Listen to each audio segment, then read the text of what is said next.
Well, welcome everybody to the Family Biz Show. I am your host, Michael Columbus with Family Wealth and Legacy in Rochester, New York. And we have a very exciting show for you today with Kirby Rosplock from Tamarind Learning. Very excited to have you here, Kirby. Thanks for joining us. Oh, well, I'm super excited to be here, Michael. Thanks so much. You got it. So our kickoff tradition is to ask people to tell their story. What was your journey that got you working in the family business? And you know, if I catch this correctly, you worked in the family business and now you run the family business and you serve family businesses along other families, successful families, correct? Did I get that right? In a roundabout kind of way, I will tell you that our family's business is so far before me. So I oftentimes tell people I won the DNA lottery, right? Because I had no idea I would be born into a multi-generational enterprising family, not with one business, not with 10 businesses, probably with hundreds of businesses over 100 plus years. So that becomes a very rich fact pattern that when you get born into something like that, you can't necessarily get your arms around. But my mom's side of the family, her grandfather, my great-grandfather, started a timber company in upstate New York and then moved the headquarters to Pittsburgh, Pennsylvania in 1880. Wait a minute, I got to stop. Where in upstate New York? So probably the Schenectady kind of area. Sure. So that's, literally when I do look back at the family fact pattern, that's where they all kind of settled, the Babcock clan. And the wonderful thing about her side of the family or my side of the family is that they kept really good records. So there's tremendous genealogy records. And so, I can sort of we can trace all the way back to when they came over on various boats. And so there's a long lineage, Pennsylvania Dutch, German, Okay. and basically Edward Vos Babcock, EV, as he went by, and his brother Fred and Oscar, they timbered from upstate New York all along the eastern seaboard to Miami, Florida. Wow. So when people say, well, what kinds of businesses did you own? I have to explain, well, to timber back then, there wasn't the 95 corridor that we know today, that beautiful highway that runs all along the eastern seaboard.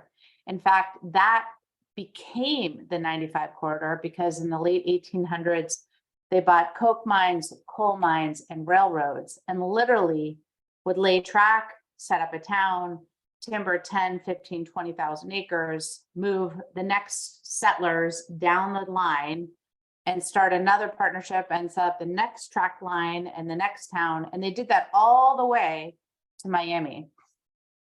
So hundreds and hundreds of thousands of acres of land and timber and industry was started way back then. And then over the ensuing decades, we diversified. So like many family businesses, management consultants came in and said, oh, the best way to maintain your wealth is to diversify. So bought up, agribusinesses. We had peanut plantation, sugarcane property, citrus groves, organic farming, and then a whole host of other kinds of different businesses, from hotels to car dealerships and lots of other things in between. So I got to sit table stakes while growing up. So youngest in my family, I have two older siblings, and really sort of got to learn at a distance, like most good inheritors do, by observing, and had a lot of formative memories as a child at the lumber company picnics and helping run games and events and bingo and competitions like, tug of war and corn and all this kind of different kind of stuff. And so really grew up feeling connected, but not involved in. a lot of the businesses that the family owned and managed. And so it wasn't until I moved abroad and lived abroad for a while and then decided to come back to the United States that I sort of was wondering, like, do I have a place? I remember a very distinct formative conversation with an uncle of mine who was like, well, why would we ever ask you to come into the family business? We have all these other much more qualified family members. And I remember thinking, oh, what do I say to that? And so I responded, well, that's great, but you know, he was mentioning his children, by the way. I was like, but your children are like 20 years older than me. So of course they have a lot more skills and qualifications than I do. And I'm not asking for status. I would be like low person on the food chain, happy to clean toilets if that was what was required. Nonetheless, I realized very early on in my family that the business was very patriarchal. So women weren't necessarily like supported and invited and expected to play any kind of role. And so I kind of knew early on that I was probably going to have to figure something else out. Well, fast forward, 2006 timeframe, my family decided to sell a very large operating entity that probably had 25, 30 different businesses on it, piece of property. And I knew then that my family was actually going to be dismantling a lot of the shared operating businesses that had been endured for so many years. And at that point is actually when I got put on the family business board. And I had a day job at the time. I was working in an RIA. I had built out a lot of skills and acumen. Interestingly enough, it wasn't until myself and my aunt joined the board, we became the first women to represent owners on the board. And that was the first time they decided they should have board requirements for who was allowed to be on the board.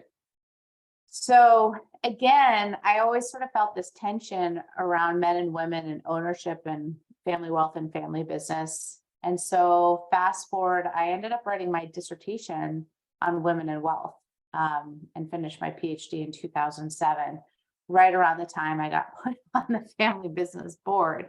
And that actually was the waning years. So I actually was on the board while we were unwinding several different operating companies, selling off and divesting assets and closing down entities. So it was a really cathartic period to be involved in the family business because it was an end of an era, right? It was an end of a very massive era of my family and its business. And then I watched as my family all became very liquid and very wealthy, and now had to figure out what was next. And so that's part of the journey, and that's part of why, like, the books behind me, I ended up writing books on family office and direct investing and everything else.